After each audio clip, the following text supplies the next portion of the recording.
I'm going to start my general knowledge course with early humanity and open with the subject of war, weapons, and dominance.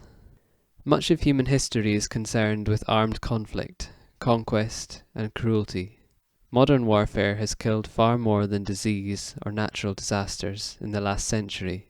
Therefore, it is worth taking a look at its prehistoric origins. Warfare, though, is almost never a fair fight, as described by Jared Diamond in his book Guns, Germs and Steel. Much of human history has consisted of unequal conflicts between the haves and the have-nots.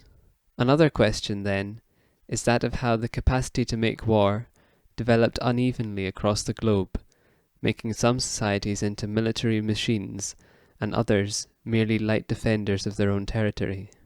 How was it that, given exactly the same number of years to evolve, some societies went on to develop steel swords and muskets, where others lingered in the Stone Age?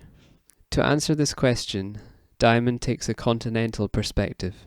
He begins with the premise that innovation and, crucially, the mainstream adoption of technology is accelerated by intersocietal exchange across land masses.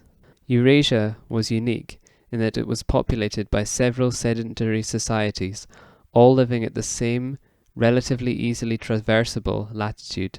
The societies of the Americas, by contrast, would have had to exchange innovations along the y-axis, which was much harder given the climate obstacles in their way. In practice, this meant that the Aztec, Inca, and Indians of the plains were isolated from each other, where France and China had a relatively straightforward line of communications. Now, back to war, and the question of whether warfare is endemic to humanity. It is a mystery that has confronted people since early civilization. Both the Greeks and Jews had answers, and each amounted to war as something passed down from heaven to mankind. The Hellenic explanation is that human beings get caught up in the gods' disputes, the first instance being the Trojan War. In the Hebraic version, God commands his people to invade and kill, first seen in the fall of Jericho. In the early modern period, philosophers took secular views on the issue. Thomas Hobbes hypothesized in the Leviathan that in a primitive world without government, law, or order, there would be an every man for himself type situation, a general war of all against all.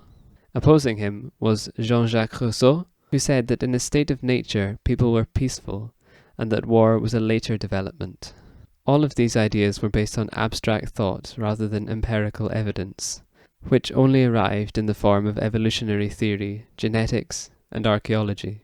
Even with this, the business of interpreting that data is often emotionally fraught, because people are heavily invested in the outcome.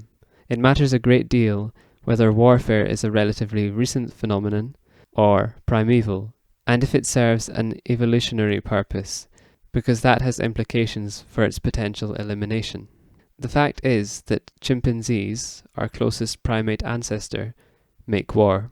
They participate in intergroup coalitionary killing over territory, i.e. access to resources, and they mutilate and eat their victims. Chimps, along with capuchins and macaques, share another behavioral trait with humans, the ability to use stone tools. Tools in general are not even unique to primates, and there have been observations of this behavior in octopuses and crows.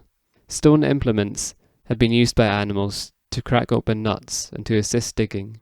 However, a key difference in how the animal kingdom uses stone tools versus human beings is how they are worked. Usually animals do not modify the rocks they use to accomplish certain tasks, and any improvement on the stone's original form is achieved by chance, from hitting them one against the other. There is no evidence for deliberate honing or sharpening. Because our human ancestors were able to flake flint to produce a keen edge, they gained an advantage over many predators. While it is possible that, given enough time, which might be as many as 1 million years, chimps will go on to develop sophisticated stone tools, that is quite unlikely, given that they live in an environment with very few natural stones, i.e. the jungle. Some societies did not develop beyond the use of stone tools until the modern era, and even today uncontacted tribes are still living in the Stone Age. Cultures in Europe and the Middle East were the first to develop the use of metals, followed by Asia at large, then Africa, and then finally the Americas, over the course of approximately 4,000 years. Initially, the most effective use for metals was in clearing land for agriculture. Copper axes fared much better than flint for cutting down trees, but were soft and had to be resharpened frequently. In fact, they were about as good as ground stone axes. An improvement on the Neolithic was only made when copper was alloyed with tin to make bronze. Tin is a much rarer metal than copper, so in order to acquire it, early societies had to expand or trade. In Britain, one of the main tin deposits is in Cornwall, where it has been mined since the ancient times. By itself, tin is even worse than copper. It is exceptionally soft and edge-losing. But combined, the two gave humanity a material with which to build empires. However, running through people with swords was not early humanity's only pastime. Life, although it was much harder and shorter back then, was not all brutality and violence. Alongside many instances of exceptional cruelty in prehistory, there are also glimpses of great kindness, particularly towards members of society who could not help themselves for one reason or another. Other members of the animal kingdom have shown signs of affection and care towards members of their family groups. But if a rabbit is born blind or a deer breaks a leg, they will both likely die. Human beings, by contrast, care for each other, and have done since the outset.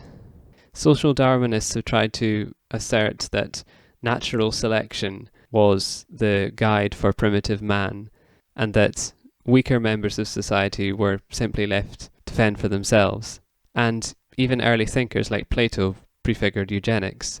However, archaeological evidence suggests that early human beings looked after the injured and disabled people.